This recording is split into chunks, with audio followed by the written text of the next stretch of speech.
천만 노인 시대 어떠한 시니어 라이프 스타일로 살아가시겠습니까?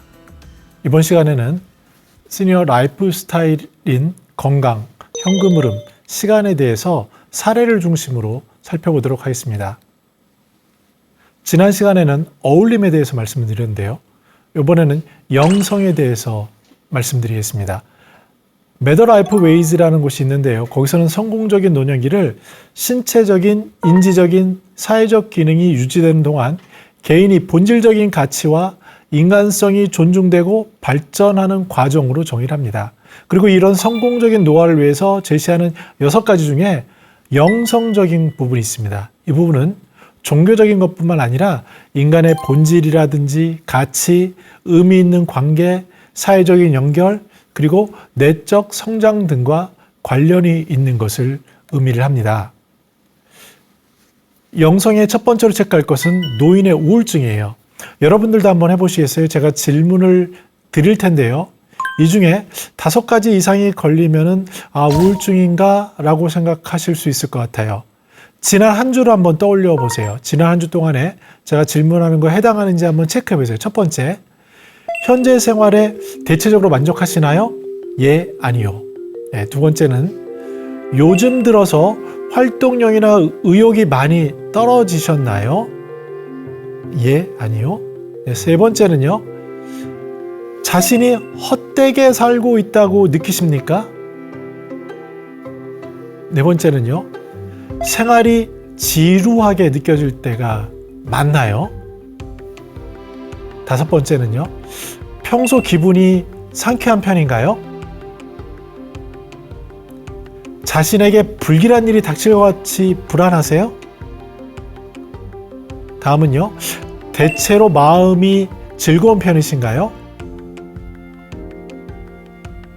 절망적이라는 느낌이 자주 드시나요? 바깥에 나가기 싫고 집에만 있고 싶으세요? 비슷한 나이의 다른 노인들보다 기억력이 자기가 더 나쁘다고 느끼시나요? 기력이 좋은 편이신가요? 지금 자신의 처지가 아무런 희망도 없다고 느끼십니까? 자신이 다른 사람의 가치보다 더 못하다고 생각하시나요? 이 질문에 5가지 이상이 예라고 대답하시면 노인 우울증이 걱정되는 부분이라고 할 수 있습니다. 그런데 지금 현대사회를 사는 많은 분들은 대부분이 노인 우울증을 겪고 계세요. 그 이유는 시간은 많이 남는데 갈 곳, 만날 곳, 할 일, 들어오는 수입 이런 것들이 제한적이기 때문이에요. 특히 주된 일자리에 은퇴 전에 왕성하게 사회생활을 하셨다. 사회생활의 전문가로 인정을 받았다. 하시는 분들의 공통적으로 겪을 수 있는 문제가 하나 있는데요. 그분들은 그만큼 일이라는 것에 가치를 두고 활동했기 때문에 나머지 부분을 등한시하는 경우가 많이 있어요. 특히 너무나도 소중한 배우자라든지 가족과의 소통 문제죠. 이 소통의 가장 꿀팁을 하나 말씀드릴게요. 특히 대기업이나 이런 곳에서 굉장히 화려한 생활을 하신 분들은 꼭 관찰해 보세요. 자, 상황은 이렇습니다. 사랑하는 배우자가 부릅니다. 자기야 그랬어요. 뭘 물어봐요. 그럼 많은 사람들은 이렇게 얘기를 합니다. 그래. 심지어 이런 경험은 어디서 하시냐면요. 극장 같은 데 가서 아니면 누구와 상담할 때 얘기해 보시면은 젊은 직원들은 컴퓨터 자판하면서 이렇게 하는데 귀도 잘 안 듣고 입모양도 봐야 되기 때문에 잘 안 되죠. 그래서 시니어한테는 명확히 눈을 보고 입모양을 정확히 소통하는 게 중요합니다. 뒤에서 얘기하시면 못 듣는 경우가 많아요. 부부관계나 가족관계도 마찬가지예요. 말을 하면은요. 멈춰야 합니다. 저도 이거 안 하고 굉장히 고생을 했는데요. 하던 걸 완전히 멈춰야 돼요. 딴짓 하시면 안 돼요. 스마트폰 보시면 내려놓으셔야 되고 TV 하시면 잠깐 끄셔야 돼요. 정확히 멈추고 다음에 상대방을 향해서 눈을 돌리셔야 돼요. 오른쪽이 있다면 오른쪽, 왼쪽이 있다면 왼쪽 하고 눈을 맞추셔야 돼요. 그리고 귀를 쫑긋해서 들으시는데 이 사람의 말을 통해서 내 영혼이 전달되는 것 같이 느끼셔야 돼요. 제가 일을 하면서 모더레이터를 하면서 제일 성공적인 이유 하나를 꼽는데요. 그게 뭐냐면 상대방의 이야기에 집중해서 듣는 거예요. 절대 말을 안 끊고요. 절대 집중해서 초집중해서 그 사람 말만 생각하고 듣습니다. 그러면 사람은 누구나 좋아해요. 자기 얘기를 들어주는구나. 내가 존중받는구나. 이게 중요합니다. 그래서 여러분들이 만약에 이런 우울증 항목에 해당이 되신다면 소통 부분을 점검하시고요. 물론 몸이 아프시거나 돈의 문제가 심각한 경우는 우울증을 피해가기 어렵습니다. 그럴 때 정말 내 얘기를 들어주고 나와 함께 해주고 소통해주는 사람, 응원해주는 사람이 있다면 그분은 우울증에서 벗어날 수 있는데 노인의 삶의 대부분은 이런 환경에 있습니다. 그래서 앞에서 말씀드린 어울림 또는 영성적인 삶, 그런 것들이 굉장히 중요해진다고 할 수 있죠. 두 번째는요, 멍 때린 명상 마음챙김이 중요해요. 제가 한 10여 년 전에 인도의 라다크에 갔습니다. 라다크가 어디냐면요, 그 오래된 미래라는 책에도 나온 곳인데요. 3,000m에 있어요.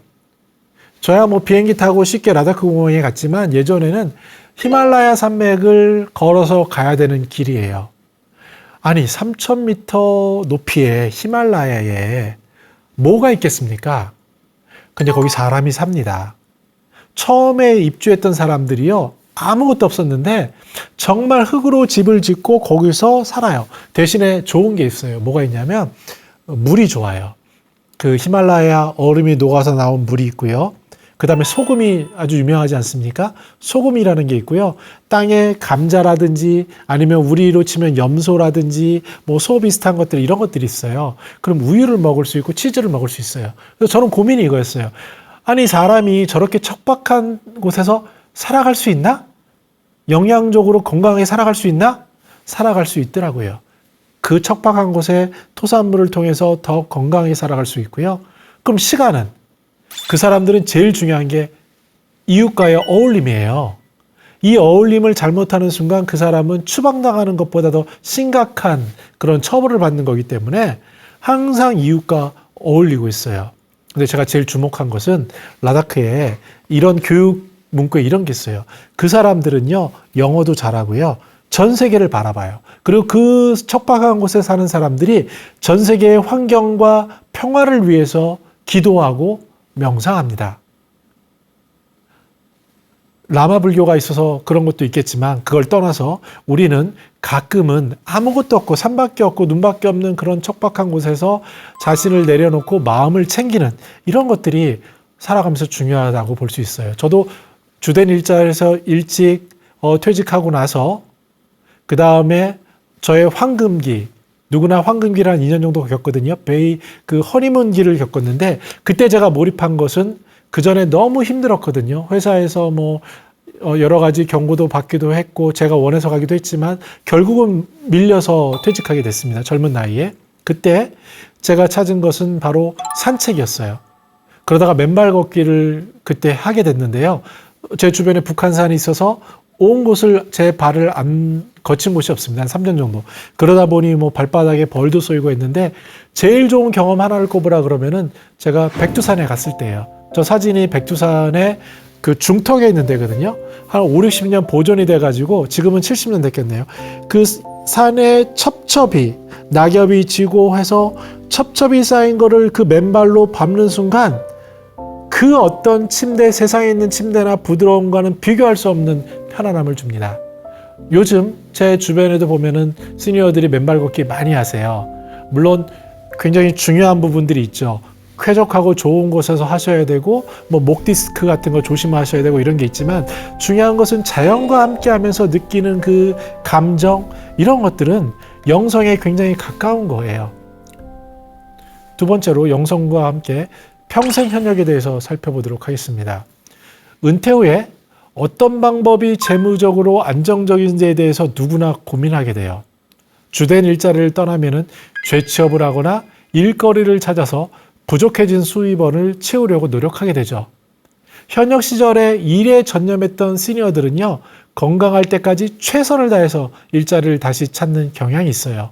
그런데 갖은 노력에도 불구하고 근로소득 관점에서는 이전보다 항상 부족할 수밖에 없다는 걸 아는 데는 오랜 시간이 걸리지 않습니다. 좋게 얘기하면 내려놓음이고 나쁘게 얘기하면 아주 냉엄한 현실에 부딪히는 건데요. 많은 경우 1년, 길어야 2년 걸리지 않습니다. 그러면 퇴직 후에 지출을 줄이고 연금을 기반으로 노후를 준비하려고 노력을 하죠. 근데 고령 선진국 경우를 보면은요, 예상하지 못했던 인플레이션, 지금처럼 물가가 갑자기 확 올라버리거나 전에 모기지 대출을 받았는데 이자가 급증하거나, 영화에서도 이런 게 많이 다뤄졌죠. 예상치 못한 사고를 통해서 곤란을 겪는 분들을 많이 봐요. 이 절약만으로는 지출이 수입보다 큰 상황을 역전하기는 힘들어집니다. 특히 신체 노화가 되면서 소득도 줄어들고 우울증도 동반하게 되죠. 이러한 상황에 우리 강창희 대표님이 자주 얘기하시는 평생 현역이라는 것을 곱씹어 볼 필요가 있어요. 지출을 줄이고 연금을 최대한 준비하고, 연금이라는 것을 미리 못했다면은 일자리를 통해서 아니면은 자기의 소일거리를 통해서, 특히 노인 일자리 너무 좋거든요. 노인 일자리를 통해서 만약에 30만 원이 생겼다. 그 30만 원은 어떤 가치가 있는지를 금리와 계산해 보면은 굉장히 적지 않은 것을 알 수 있을 거예요. 이미 현재 주변을 돌아보면 청년들이 60만 원 가지고 사시는 분들이 많아요. 그리고 이미 몸에 불편함을 겪거나 퇴직 후에 일자리를 찾지 못하는 분들이 60만 원 번다는 게 얼마나 어려운지를 절감하고 있어요. 이미 소상공인 중에 자신의 의지와는 아무 상관없이 어려움을 겪는 분들도 태반입니다. 그래서 빚이 주는 부담감이요, 자기 소득의 월소득의 40%를 넘어서면 위험하다 그러는데, 우리는 이미 40%를 넘어서 60%까지 간 사람들이 절반에 육박하고 있어요. 우리가 주변을 돌아보면 그런 분들이 굉장히 많습니다. 그런데 노후에는 그러한 가능성도 없고 막막해 보이겠지만, 오히려 이때 작은 일자리 하는 것, 그 시간을 내가 선정해서 하는 것, 평생 현역을 가질 수 있다면 너무나도 행복한 일이죠. 제 주변 친구가 그런 얘기를 많이 해요. 내가 평생 현역을 뭘 해야 되지? 그런데 약간 우려되는 부분이 있어요. 저는 시니어 라이프를 제가 체험해야 된다는 주의이기 때문에 투자도 30년, 40년 하고 있습니다. 금액도 적지 않게 하고 있어요. 그러면서 큰 손실도 받고 큰 이익도 보고 하고 있습니다. 그런데 제가 중요한 것은 이 자산의 관점에서는 투자 없이 근로소득으로 살아간다는 게 녹록하지 않다라는 것을 알기 때문이거든요. 그런데 나이가 들어서 이 투자라는 것은 변수가 많기 때문에 자기가 통제할 수 없어요. 통제할 수 있다고 하는 것은 사기일 확률이 많고 그 낭떠러지는 생각보다 리스크가 큽니다. 그래서 많은 사람들이 나이가 먹어갈수록 리스크를 줄이는 게 중요하다라고 얘기를 하는 거고요. 그렇기 때문에 내가 적게 벌 수 있는 10,000원, 10만원, 30만원, 100만원의 가치는 우리가 생각한 것보다 훨씬 클 수 있고요. 특히 베이비 부머는 만약에 맞벌이를 하셨다면 국민연금이라는 것도 있고 또 주택연금도 활용할 수 있어서 우리의 삶은 생각해 보면 조금 절약하고 눈높이를 낮추고 조금 더 연구해 보면은 풀릴 수 있는 부분들이 가능성이 보이고요. 중요한 것은 어떻게 내가 남은 삶을 평생 현역으로 살아갈 수 있을까? 내가 이 시간을 가치 있게 살아갈 수 있을까라는 고민으로 좁혀진다고 할 수 있습니다. 소위 가장 성공했다고 하는 변호사, 의사 선생님들도 고민은 마찬가지예요. 남들보다 더 전문직으로 돈을 오랫동안 벌 수 있고 많이 벌 수 있고 이런 것들이 있지만 이분들도 사람인지라 이분들의 시간을 채우는 건 한계가 있어요. 물론 많은 돈과 여력이 있어서 하고 싶은 걸 다 할 수 있는 여력이 생기겠지만 주변에 친구가 남아줄지 또 나와 뜻이 맞는 가치가 있을지에 대한 것은 별개입니다. 그래서 최근에 제가 만난 변호사, 의사 선생님들을 보면은요, 이런 얘기를 많이 해요. 워라밸도 중요하니까 은퇴하고 나서 내가 뭘 해야겠는데 여행 다니는 거 2, 3년 지나고 나면은 더 이상 하고 싶은 것도 많이 사라지게 되거든요. 그러면 그때 뭘 하고 싶냐면 나의 기술을 가지고 봉사하고 싶대요. 그래서 제가 좋아하는 한 그 의사 선생님은 이런 말씀을 하세요. 내가 퇴직하고 나면 혹시 여행을 가는데 몸이 불편하신 분들과 동반하면서 내가 케어할 수 있지 않을까? 이런 얘기를 하시고요. 변호사로 굉장히 성공하시고 유명하신 분도 내가 전반부는 소송이나 분쟁으로 돈을 벌었지만 후반부에는 뭔가 봉사를 해야겠어. 그래서 웰다잉 문화운동이라는 곳에서는요, 17명의 변호사분들이 모여서 무료 유언 상담 센터를 만들었어요. 시간도 만들어서 거기서 투자를 하고 봉사도 하고 이런 것들이 액티브 시니어들 계층에서 굉장히 늘어나고 있고, 지금은 사회봉사가 한 전체의 5% 정도밖에 안 되고 이미 많이 하시는 분들도 있지만, 관심은 저거는 배부른 사람들 얘기 아니야? 이렇게 할 수 있겠지만, 점차 우리가 살아가는 삶 속에서 이쪽의 가치나 중요성은 높아질 것으로 보여집니다.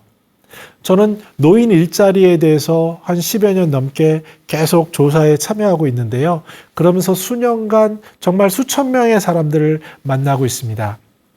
그때마다 바뀌는 게 있는데, 최근의 이야기예요. 최근에는 80대도 건물에서 이렇게 건물 관리를 하시는 경우가 많이 있어요. 밖으로 보면은, 겉에서 보면은 티가 안 나요. 정말 건강하세요.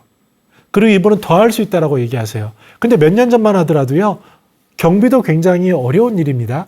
경비를 하고 싶어도 주민들이 얘기를 해요. 아, 저분 외모가 너무 나이 들어 보이셔. 이런 얘기를 하면은 그 고용이 안 되실 수 있거든요. 근데 이런 것뿐만 아니라 국가에서 체계적으로 만든 제도가 노인 일자리예요. 한국노인인력개발원에서는 저희를 위해서 매진해서 연구하시는 분들이 계시고 어마어마한 예산과 그런 활동을 하십니다. 많은 사람들은 아예 어르신들이 뭐 이렇게 옷 입으시고 허드렛 일이나 뭐 시간 보내시는 거 아니야라고 비난할 수도 있겠지만, 그 속살을 들어가 보면 그분들에게는 너무나도 소중하고 가치 있는 일이에요. 특히 만난 시니어들은요, 일주일에 그 일을 하는 시간, 특히 민간 영역의 일자리가 있거든요. 시장형이라 그래요. 그런 분들은 어떤 얘기를 하냐면요, 3시간만 하면 되는데 절대 3시간에 그치지 않아요. 미리 와서 준비하고 그 전에 얘기하고, 그러면 거기서 한 뭐 27만 원, 많게는 50만 원, 요새는 70만 원 이렇게도 받지만, 그 돈을 가지고 뭐 하시냐? 노인복지관에 가서 다른 프로그램을 들어요. 언어를 배운다든지 서예를 하신다든지 악기를 하신다든지.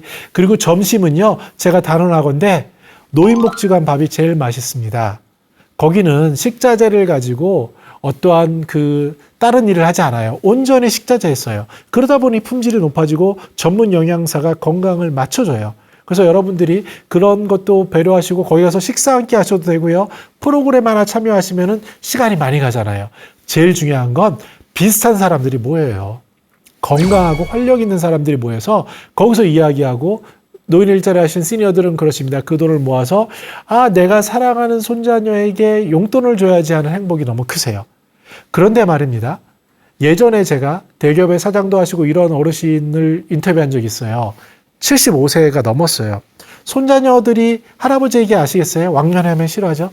그런데 어느 날 이러더랍니다. 할아버지한테, 할머니한테, 할머니, 할아버지, 왜 할머니, 할아버지는 일 안 하세요? 라고 얘기하는 거예요. 그리고 왜 맨날 집에만 계세요? 이런 일이 생겨가지고 그분은 깜짝 놀라가지고요. 그 전에 우리가 이름만 대도 아는 곳에 엄청 유명한 분이셨는데 75세의 노인 일자리 문을 똑똑 두드렸어요. 그 전에 뭐 여러 가지 단체들이 많았겠죠. 그런데 보니까 건강하게 활동하는 사람들은 노인 일자리 하고 계신 거예요. 마치 젊은 아이들이 어쩔 수 없이 친구를 찾아 학원을 가는 것과 비슷한데요. 뭐 사례는 완전히 다르지만요. 정말 외로울 때 친구를 찾아 갈 수 있는 곳이 노인 일자리로 최근 들어 바뀌고 있습니다. 사람은 일을 떠나서는 살 수 없는데요. 저 같은 경우만 하더라도 저는 굉장히 관심이 많고 시니어에 대한 그 경험을 많이 해야 된다고 해서 주된 일자리에 있을 때 10개의 회사를 옮기거나 뭐 그 해고당하거나 이런 식을 했거든요. 인더스트리를 다르게. 그러면서 저는 한 가지 희망이 있었어요. 뭐냐면 어떤 거에 관심이 있었냐면 정말 일하기 싫어. 내가 어떻게 하면 일을 빨리 끝낼 수 있을까? 요새 파이어족이라고 하죠. 그러면 어떻게 하면 내가 이거를 빨리 은퇴해서 편안하게 살 수 있을까를 고민을 했어요. 그런데 막상 제가 퇴직하고 시니어 라이프의 더 현장을 보고 지혜가 늘어가면서 생각이 완전히 바뀌었어요. 지금 저한테 물어보시면 저는요, 죽을 때까지 일할 겁니다. 강창희 소장님 말씀처럼 일하지 않고 뭐 하시겠어요? 다만 일에 대한 정의가 바뀌는 거예요. 돈 많이 벌고 그런 거가 아니고요. 일은 나의 가치, 나를 증명하는 거예요. 제가 인도에서 지인과 함께 어디 골프를 치고 있었는데 그때 한 분이 멀리서 손을 들고 이러는 거예요. 미스터 박, 나도 같이 여기 조인해도 돼? 라고 얘기를 하는 거예요. 그래서 제가 저분은 참 왜 친구도 없이 혼자 왔지? 이런 생각을 했어요. 근데 나중에 들어보니까 이분도 글로벌 기업에서 엄청 유명한 사람이었대요. 이분의 꿈은 뭐였냐면 인도계 사람이었는데 내가 빨리 퇴직해서 내 고향 인도에 가서 아주 부자로 럭셔리하게 프라이빗한 골프장에서 그렇게 시간을 보낼 거야 라고 얘기를 하셨대요. 근데 맞닥뜨린 현실은 뭐냐면 혼자서 칠 수 있습니까? 항상 같이 칩시다 하고 그 시간 하고 나면 너무 행복해서 가는 거예요. 우리가 중요한 걸 놓치는데요. 사람은 함께 해야 되는 거고 그리고 마냥 노는 것만으로 채워질 수 없다는 겁니다. 그래서 여러분들의 평생 현역이 어떤 건지 제가 주변에 존경하는 분을 만났는데 종이접기 하시는 분이에요. 아니 종이접기가 평생 현역이 되더라고요. 70대 넘어서 종이접기를 하셨어요. 이것도 잘하시니까 달인이 됐어요. 최근에 그분이 얘기하시는 건 뭐라 그러시냐면 내가 생각해 보니까 이 종이접기를 가지고 초등학생들한테 얘기하면은 수학적 사고 능력에 도움이 되겠네. 이걸 가지고 내가 교육 프로그램을 만들어야겠어라고 활동을 하세요. 이분은 종이접기라는 걸 가지고 소명을 느끼시고 정말 많은 일자리를 창출하고 계시고 특히 정말 나이 들어서 바라는 어린 사람들과 어린 세대와 소통하는 일을 할 수가 있더라고요. 다음으로는 설외벨, 설렘과 외로움의 균형을 저는 중요한 키워드로 꼽았습니다. 주변에 나이를 거꾸로 들어가는 선배 시니어들을 자주 봅니다. 그분들의 공통점은 딱 하나예요. 외모로도 그렇게 보이는데 공통적인 말이 있어요. 나는 매일 설레. 매일이 새로운 하루잖아요 라고 말을 해요. 그게 가능한가요? 리봄의 조윤미 대표님은요, 그 시니어 시작할 때부터 뵀는데, 볼 때부터 계속 나이를 거꾸로 가세요. 매일이 설레는 거고요. 매일이 활기찹니다. 이런 분들이 주변에 상당히 많아요. 반면에 그 연령대의 대부분은 무력감, 우울증에 빠져서 과거에 집착합니다. 노래를 보면, 옛날이여. 그리고 말씀을 들어보면, 왕년에 입에 달고 위안을 살고 계세요. 친구들도 얘기해요. 모임에 가면은 저 친구는 매일 왕년애고 옛날이어야 그리고 어디가 맨날 아프대. 공통적일 거예요. 시니어들 만나시면. 근데 이 이야기에서 난 설레. 이런 게 가능할까요? 그러기 위해서는 여러분들은 호기심을 가져야 돼요. 근데 많은 시니어들이 내가 예전에 다 해봐서 알아. 이런 얘기 하시는데요. 예전하고 지금하고 똑같습니까? 여러분들이 사셨던 그때는 국민소득만 보더라도요, 굉장히 낮았을 때고 지금 3만 불이에요. 심지어 저는요, 제 아들하고, 30년 정도 차이가 나는데요, 대화가 안 통해요. 삶의 정황이 달라요. 이런 상황인데, 심지어 MZ세대는요, 2년만 돼도 다르다 그래요. 요새 시니어들은 5년마다 세대 차이 느껴요. 삶의 주된 그 이벤트나 경험이 다르고 여건이 다른데 어떻게 똑같은 얘기를 하고 왕년을 할 수 있겠습니까? 여러분들은 오늘을 살고 계시고 내일을 사셔야 되는 거예요. 그래서 더 이상 그 양을 좀 줄이고, 물론 추억이 제일 좋죠. 그러나 매일 설레는 그런 것을 갖는 노력이 필요한데, 그러기 위해서는 첫 번째, 호기심이 필요해요. 그래서 첫 번째 사례 키워드로 저는 호기심 천국이라는 걸 들었는데요. 호기심이 있으면은 늙지 않습니다. 호기심 있는 분들은 뭐가 매일 새로워요. 저 같은 경우는 부업으로 유튜브 PD도 하고 편집도 하거든요. 이걸 4년 동안 하다 보니까 굉장히 스킬이 느는 걸 알 수 있어요. 그리고 새로운 기술을 배우고 싶은데 저보다 더 놀라운 분이 계세요. 지금 80대인데 이분은 저를 만나면 이런 얘기해요. 조 대표, 챗GPT 알아? 바드 알아? 이런 얘기하고, 요새는 제미니가 나왔거든요, 구글에. 이런 용어 처음 들어보셨다면 고민하셔야 돼요. 이런 것들을 실제로 하고 이분은 뭘 하냐면 웹툰을 그리고 있어요. 요새 보면은요, TV에도 나왔죠. 말 몇 문장 하면은요, 예를 들어서 프랑스 파리 거리를 외롭게 여인이 걷고 있는 모습을 그려줘 하면은 영상으로 만들어내잖아요. 거의 실제와 비슷합니다. 이런 세상 속에서 필요한 기술은 뭐죠? 검색해서 키워드 하거나, 그것도 어려우면 마이크 켜고 말만 하시면 돼요. 그러면 결과물이 나오는 세상이 됐어요. 예전처럼 뭘 배우고 이러는데 시간이 많이 들어가지 않아요. 제 때만 하더라도요, 타자기 치면 잘 치는 거고 PPT 하면 선수였어요. 어떻게 파워포인트를 내? 그래서 많은 후기 고령자들은 임원으로 퇴직하실 때 컴퓨터 하나 쓰지 못했어요. 근데 지금은 그거 못하셔도요, 말할 수 있고 쓸 수 있으면 됩니다. 생각하는 게 중요해졌어요. 중요한 거는 내가 호기심이 있느냐 없느냐예요. 그래서 지금 이렇게 변하는 디지털 라이프를 즐길 수 있느냐 없느냐는 여러분들의 생각 차이예요. 또 최근에 두드러지는 공통점은 뭐냐면요, 국가 원로를 하셨거나 굉장히 저명하신 전문가들이요, 70대, 80대가 되면서 새로운 생각을 하세요. 아, 내가 이렇게 사회에 기여를 했고 이렇게 유명한데 70대, 80대가 되니까 찾아오는 사람이 별로 줄어드는 거예요. 그리고 다 옛날의 기억이에요. 아, 옛날에 그러셨던 분이지 지금은 잘 몰라요. 그러다 보면서 당신의 삶을 곱씹는데, 아, 이러다가 내가 금방 이제 죽음을 맞이하겠지라고 생각하셨는데 그렇지 않은 거죠. 예를 들어서 60대 옛날에 환급잔치를 했잖아요. 아, 그러면 조금 있다가 뭐 이제 죽으니까 잘 정리해야지 했는데 75세가 됐어요. 그러면 아, 건강수명 끊기니까 이제는 내가 좀 뭐 정리해야지 했는데 너무 팔팔하신 거예요. 아, 90대가 됐는데 그때도 정정하시고 뭐 암벽 타시는 분도 계시고 이런 거예요, 세상이. 100세가 돼도 거동하실 수 있고 또 로봇이 생겨서 날 도와준대요. 누군가에게는 끔찍하겠지만 누군가에게는 너무나 행복한 그런 시간일 수 있습니다. 생각을 바꾸면, 설렘과 외로움의 밸런스를 맞추면요.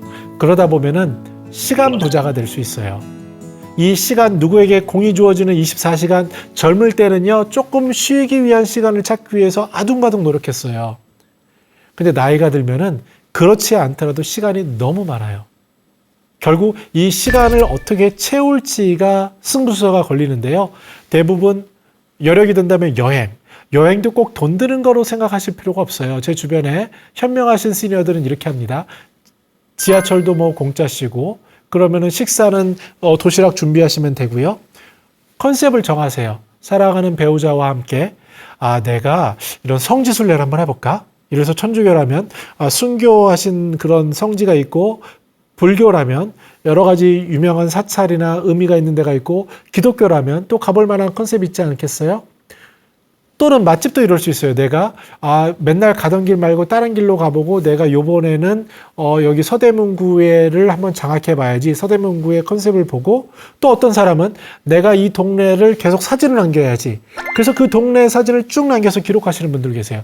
중요한 것은 내가 이 시간을 어떻게 촘촘하게 의미 있게 채워갈 것인가를 정하고 활동하시는 겁니다. 그 다음으로 생각할 것은 금융에 대한 거예요. 왜냐하면 돈 없이는 살기 어렵거든요.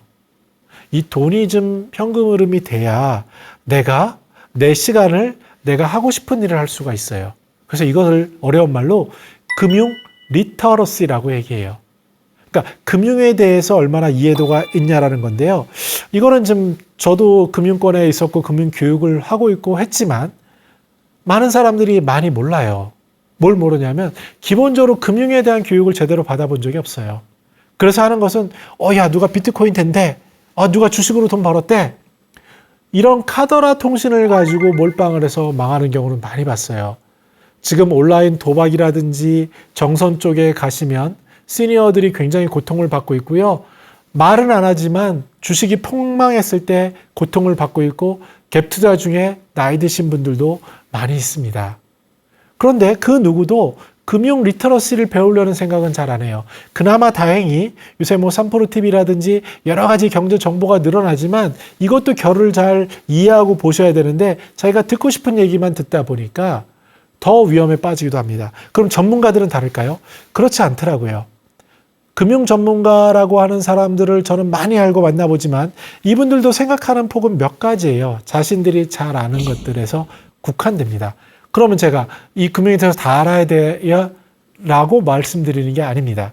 중요한 것은 내가 이 금융이 삶에서 생각보다 굉장히 중요하거나, 그리고 이 금융에 대해서 내 결정권을 높일 수 있겠구나에 대해서 알아야 된다는 것을 말씀드리는 겁니다. 물론 나이 들어서는 안정성이 제일 중요해요. 지속 가능하게 안정하고 내가 통제할 수 있느냐가 중요합니다. 잘 들어보지 못한 것, 굉장히 큰 수익을 주는 것, 그런 것들은 대부분 사기와 위험성에 빠질 확률이 굉장히 크다라는 것을 선배 시니어들은 너무나도 잘 알고 있어요. 그래서 제일 주목할 것은 노인 금융 사기입니다. 다 쉬쉬하지만 특히 스마트폰 보면서 굉장히 그 어려움을 겪고 핸드폰만 두고 싹 빼가기도 한다는 여러 가지 불안감 속에 잡히고 있는데요. 여러분들이 금융, 특히 노인 금융 사기에 대해서는 굉장히 관심을 가지고 철저한, 안전한 그런 생활에 주목하실 필요가 있어요. 다행인 것은 공공기관이나 민간기관에서 이런 활동을 굉장히 많이 하세요. 그래서 그런 세미나나 강좌에 가셔서 한번 들어보세요. 시간이 많다 그랬잖아요. 배우는 게 굉장히 중요하고요. 어떻게 보면 돈을 열심히 벌기 위한 방법 중에 많은 부자들은 투자나 금융 지식을 하는 경우가 많거든요. 우리나라도 생활 수준이 이미 높아졌기 때문에 일본의 와타나베 부인처럼 투자를 통해서 안정적인 수익을 창출하는 방법들이 굉장히 늘어날 수밖에 없는 구조입니다. 그래서 이런 부분에 관심을 가지고요. 주목할 부분은 치매 노인이에요. 혹시 영화 퍼펙트 케어 보셨어요? 원제로는 I care a lot이라고 하는데요. 거기에 굉장히 건강한 삶을 산 건강한 독신 여성이 나오세요. 우리나라 시니어들은요, 여성이 특히 후기 고령자는 혼자서 10년 정도 사셔야 돼요. 왜냐하면 기대 수명도 남자보다 많으신 데다가 나이 차이도 옛날에는 있었잖아요. 그러면 누구나 다 그냥 여자는 독신으로 살아가겠구나라는 게 정해진 값이에요. 그런데 혼자 살 때 고민이 있어요. 사기 조직이 들어와서 퍼펙트 케어에 보면은 이분의 결정권을 뺏고 정신병원에 가둬두면서 모든 비용을 착취를 합니다. 강탈을 하는 거죠. 이런 부분에 대해서 주의를 하셔야 되고, 최근에 또 이런 얘기를 들었어요. 부부간에 두 부부 노인이 사시잖아요. 근데 어떤 일이 생기냐면 두 부분 중에 한 분이 치매에 걸리시면 끔찍한 일이 생기세요. 예를 들어서 뭐 사모님 계좌에 현금을 넣고 어떤 보험을 넣었다고 생각해 보시죠.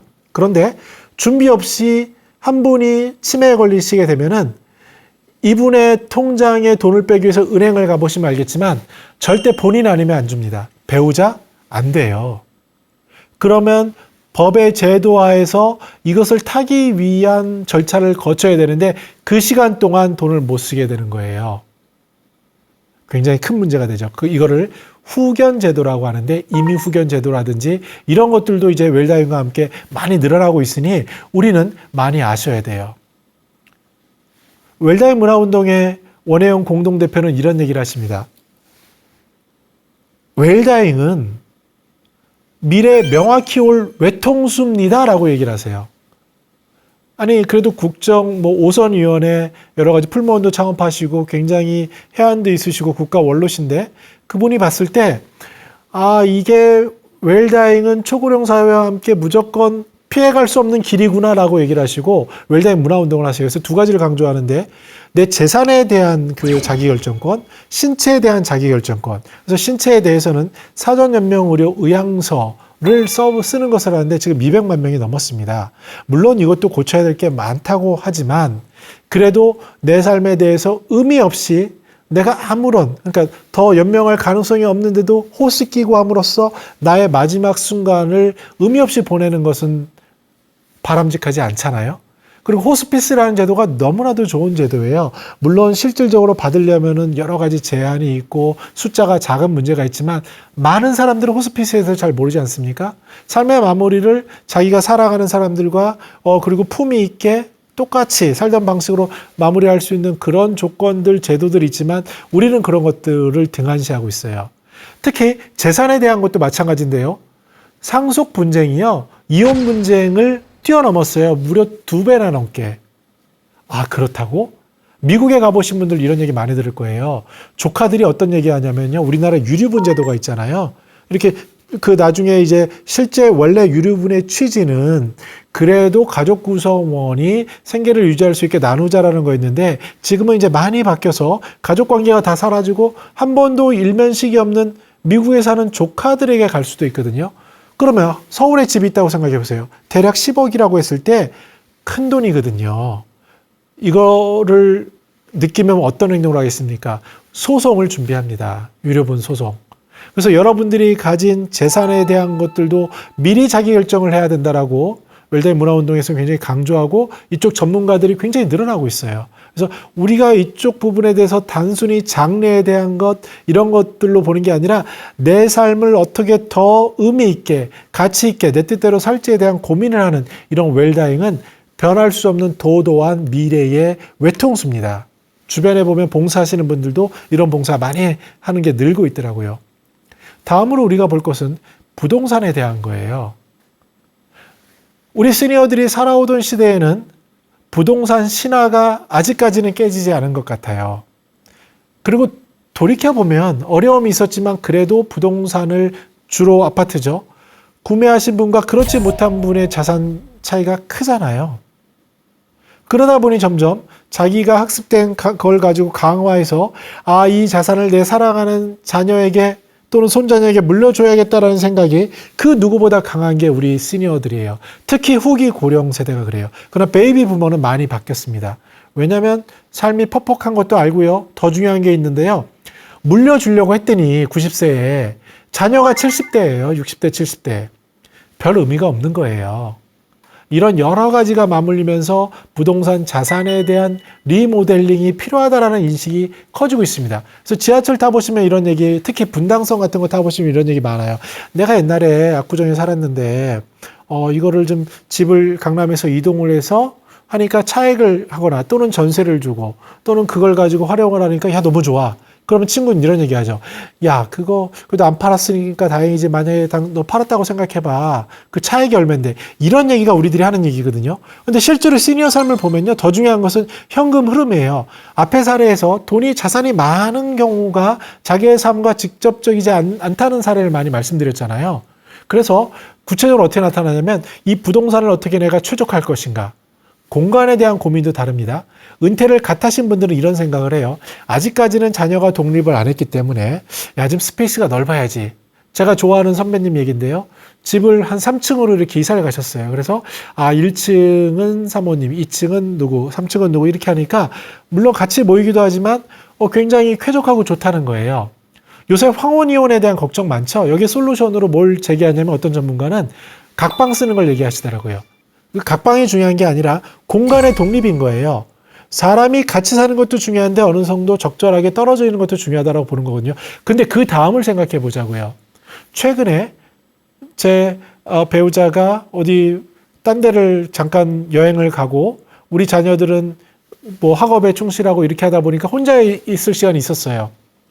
그러다 보니까 집이 굉장히 이거 너무 큰 거 아니야라는 생각이 불현듯 들었습니다. 저는 이제 50대 중반이기 때문에 늦게 느끼는 거지만 60대, 70대 선배님들은 빨리 느끼시죠. 그래서 일본에서는 한 70대, 80대 때 미리 후회하는 게 집을 조금 더 줄여가고 그러니까 필요한 공간인 거죠. 자기의 뭐 거실이라든지 방이라든지 작업실이라든지 그리고 몸이 아무래도 불편하니까 유니버셜 디자인이 들어간 그러니까 뭔가 이동이 편리한 이런 것들에 대한 배려를 놓고 있는 것을 얘기를 하고 있습니다. 그래서 우리들도 집이라는 것 특히 시간의 70% 80% 자산의 70% 80% 여기에 대해서 좀 리모델링이 필요하다는 생각이 필요하고 우리나라 제도 중에 제일 좋다라고 전문가들이 얘기하는 게 주택연금이잖아요. 주택연금을 집이 있으면 연금을 받는데 요새는 이제 법이 계속 좋은 쪽으로 그러니까 시니어 중심으로 바뀌어서 실버타운에 입주하더라도 주택연금을 받을 수 있게 한다거나 뭐 이런 것들이 많이 늘어나고 있어요. 그래서 이 부분에 대해서도 물론 집이 있고 자산이 있는 분들은 뭐 물려줄 빚도 있고 이렇게 해야겠지만 그렇지 않은 다수 특히 뭐 집이 없는 분들도 아직 많이 있지만요. 이런 분들의 경우에 집이 있다라고 한다면 이것을 연금으로 생활하는 것이 필요해 보이고요. 자녀들이 이렇게 얘기해요. 사랑하는 자녀들이 엄마 우리 걱정하지 말고 행복하게 사세요. 그럼 연금 못해도 뭐 수십만 원에서 많게는 뭐 200~300만 원 하거든요. 삶이 바뀔 수가 있는 부분이에요. 그러니까 국민연금에다가 주택연금 거기다 노인 일자리 그다음에 약간의 보조 이렇게 받으면은 굉장히 풍족해질 수 있는 그런 모델이기 때문에 더 긍정적인 생각으로 점차 더 강하게 바뀔 것으로 보여집니다. 제일 강조하고 싶은 것은 주거 공동체라는 겁니다. 우리는 혼자 살 수가 없어요.